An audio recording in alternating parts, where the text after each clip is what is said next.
ಎಲ್ಲರಿಗೂ ನಮಸ್ಕಾರ. ನಾನು ನಿಮ್ಮ ಲಕ್ಷ್ಮೀ ಶಿವಲಿಂಗ ಸ್ವಾಮಿ. ನಮ್ಮವರ ಸುತ್ತ ಯೂಟ್ಯೂಬ್ ಚಾನಲ್ನಿಂದ ತುಂಬ ದಿನದ ನಂತರ ನಿಮ್ಮ ಮುಂದೆ ಒಂದು ಕ್ಷೇತ್ರದ ಬಗ್ಗೆ ಮಾತಾಡೋಣ ಅಂತ ಬರ್ತಾ ಇದ್ದೇನೆ. ವಿಜ್ಞಾನ ಮತ್ತು ಪ್ರಕೃತಿಯನ್ನು ಮೀರಿದಂತಹ ಕೆಲವು ಸನ್ನಿವೇಶಗಳು ಆಗಾಗ ಅಗೋಚರ ಶಕ್ತಿಯ ಬಗ್ಗೆ ನಂಬಿಕೆಯನ್ನು ಮೂಡಿಸ್ತದೆ.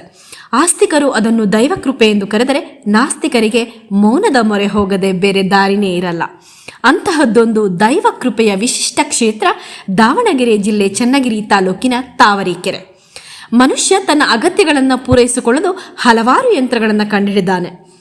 ಅಂತಹವುಗಳಲ್ಲಿ ಬಹುತೇಕ ಎಲ್ಲರ ಮನೆಗಳಲ್ಲಿ ಇರುವಂತಹ ಯಂತ್ರ ಅಂದರೆ ಫ್ರಿಡ್ಜ್, ಅಂದರೆ ತಂಗಳ ಪೆಟ್ಟಿಗೆ ಅಂತ ನಾವು ಕರಿತೀವಿ. ತರಕಾರಿ, ಹಣ್ಣು, ಕೆಲವು ಆಹಾರ ಪದಾರ್ಥಗಳು ಫ್ರಿಡ್ಜ್ನಲ್ಲಿ 3-4 ದಿನ ಅಥವಾ ಹೆಚ್ಚಂದರೆ 1 ವಾರ ರಕ್ಷಿಸಬಹುದು ಅಲ್ವೇ. ಆದರೆ ತಾವರೆಕೆರೆ ಶಿಲಾಮಠದಲ್ಲಿ 1 ವರ್ಷವಾದರೂ ಸಹ ಆಹಾರ ಪದಾರ್ಥ ಕೆಡದಿರುವುದು ಮಾತ್ರ ಅಚ್ಚರಿಯ ಸಂಗತಿ. ತಾವರೆಕೆರೆ ಶಿಲಾಮಠದ ಮೂಲ ದೈವವಾದ ಬಸವಾರೂಢ ಉಮಾಮಹೇಶ್ವರನಿಗೆ ನಿತ್ಯ ವಿಶೇಷ ಪೂಜೆ ನಡೆಯುತ್ತದೆ. ವರ್ಷಕ್ಕೆ ಒಮ್ಮೆ ಮಾರ್ಗಶಿರ ಮಾಸದಲ್ಲಿ ವಿಜೃಂಭಣೆಯಿಂದ ಮಹೇಶ್ವರ ಜಾತ್ರೆ ನಡೆಯುತ್ತದೆ. ಜಾತ್ರೆಯಲ್ಲಿ ಬೇರೆಲ್ಲ ಉತ್ಸವ ಆಚರಣೆಗಳಿಂತಹ ಹೆಚ್ಚು ಗಮನ ಸೆಳೆಯುವುದು ಅಂದರೆ ವರ್ಷ ಕಳೆದರೂ ಕೂಡ ಕೆಡದ ಹಾಗೆ ಇರುವಂತಹ ಮಹಾಪ್ರಸಾದ. ಮಹೇಶ್ವರ ಜಾತ್ರೆ ಧಾರ್ಮಿಕ ಪರಂಪರೆಯ ಜೊತೆಗೆ ವೈಜ್ಞಾನಿಕ ಹಿನ್ನೆಲೆಯನ್ನು ಕೂಡ ಹೊಂದಿದೆ. ಸಾತ್ವಿಕ ಆಹಾರದ ಮೂಲಕ ದೈಹಿಕ ಆರೋಗ್ಯವನ್ನು ಪಡೆಯುವ ವಿಧಾನ. ಬಾಳೆಹಣ್ಣು, ಹೆಸರುಕಾಳು ಪುಡಿ, ಬೆಲ್ಲ, ಹಾಲನ್ನು ಬೆರೆಸಿ ಜಾತ್ರೆಗೆ ಬರುವ ಪುರುಷರಿಗೆ ಪ್ರಸಾದವಾಗಿ ನೀಡಲಾಗ್ತದೆ. ನಂತರ ಉಳಿದಂತಹ ಪ್ರಸಾದವನ್ನು ಪದ್ಧತಿಯಂತೆ ನಿಗದಿತ ಗುಂಡಿಯೊಂದರಲ್ಲಿ ಹಾಕಿ ಮುಚ್ಚಲಾಗುತ್ತದೆ.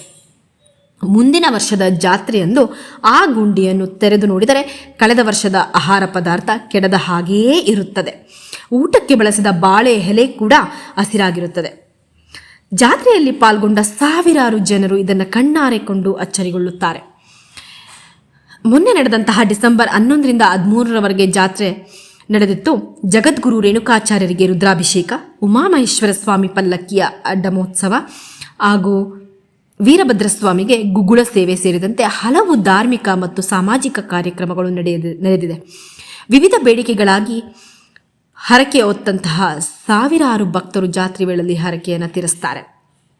ಈ ಗ್ರಾಮ ಹೇಗಿದೆ ಅಂತ ತಿಳ್ಕೊಳ್ಳೋಣ. 16 ಕೆರೆಗಳ ನಡುವಿನ ಗ್ರಾಮ. ದಾವಣಗೆರೆ ಜಿಲ್ಲೆಯ ಚನ್ನಗಿರಿ ತಾಲೂಕಿನ ತಾವರೆಕೆರೆಯ ಹಿಂದಿನ ಹೆಸರು ಕಮಲಾವತಿ ಪಟ್ಟಣ. ಈ ಗ್ರಾಮದ ಸುತ್ತ ಸರಿಸುಮಾರು 16 ಕೆರೆಗಳಿರುವ ಉಲ್ಲೇಖವಿದೆ. ಬೃಹತ್ ಕೆರೆಗಳಲ್ಲಿ ಹೇರಳವಾಗಿ ಕಮಲದ ಹೂವುಗಳು ಇದ್ದುದರಿಂದ ಈ ಗ್ರಾಮಕ್ಕೆ ಕಮಲಾವತಿ ಪಟ್ಟಣ ಎಂತಲೂ, ಅದೇ ಹೆಸರು ಆಡುಮಾತಿನಲ್ಲಿ ತಾವರೆಕೆರೆ ಎಂತಲೂ ಪ್ರಸಿದ್ಧವಾಗಿದೆ. ಕೆಳದಿ ಅರಸರ ಆಳ್ವಿಕೆಯೊಳಪಟ್ಟಿದ್ದಂತಹ ಈ ಪ್ರದೇಶದಲ್ಲಿ ಉಂಬ್ರಾಣಿ ಕೋಟೆ ಇದೆ.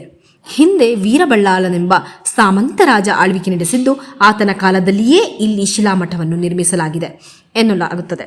ಮಠವನ್ನು ಬೃಹತ್ ಕಲ್ಲಿನ ಹಾಸುಗಳು, ಕಲ್ಲಿನ ಕಂಬ ಮತ್ತು ಕಲ್ಲಿನ ಗೋಡೆಗಳಿಂದ ನಿರ್ಮಿಸಿರುವುದು ಶಿಲಾಮಠವೆಂದೇ ಪ್ರಸಿದ್ಧವಾಗಿದೆ.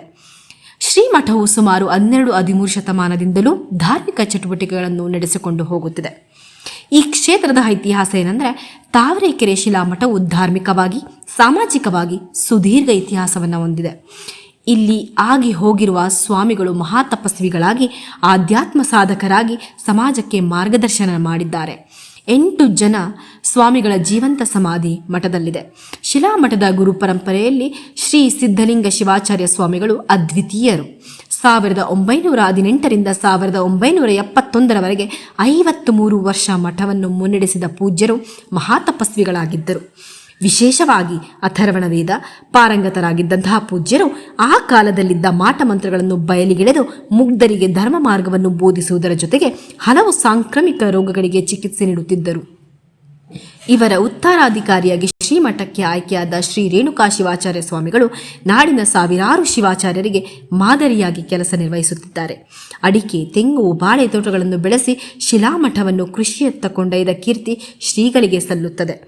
ಅಖಿಲ ಭಾರತದ ವೀರಶೈವ ಶಿವಾಚಾರ್ಯ ಸಂಸ್ಥೆಯ ಕಾರ್ಯದರ್ಶಿಯಾಗಿ, ಅಧ್ಯಕ್ಷರಾಗಿ ಇವರ ಸೇವೆ ಅಪಾರ. ಇವರು ಯಡಿಯೂರು ಮಠಕ್ಕೆ ಅಧ್ಯಕ್ಷರಾಗಿ ಹೋದ ನಂತರ ಕಿರಿಯ ಶ್ರೀ ಅಭಿನವ ಸಿದ್ಧಲಿಂಗ ಶಿವಾಚಾರ್ಯ ಮಹಾಸ್ವಾಮಿಗಳು ಮಠವನ್ನು ಮುನ್ನಡೆಸುತ್ತಿದ್ದಾರೆ. ಹೌದು, ಇಷ್ಟೆಲ್ಲ ತಿಳ್ಕೊಂಡ್ಮೇಲೆ ಈ ಮಠಕ್ಕೆ ಹೋಗಬೇಕಂತ ನಮಗೆಲ್ಲ ಅನಿಸ್ತದೆ ಅಲ್ವೇ? ಹೇಗೆ ಹೋಗಬೇಕು ಅಂತಂದರೆ, ಈ ಮಠ ಇರುವಂಥದ್ದು ಬೆಂಗಳೂರಿನಿಂದ 260 ಕಿಲೋಮೀಟರ್ ದೂರ ಇದೆ.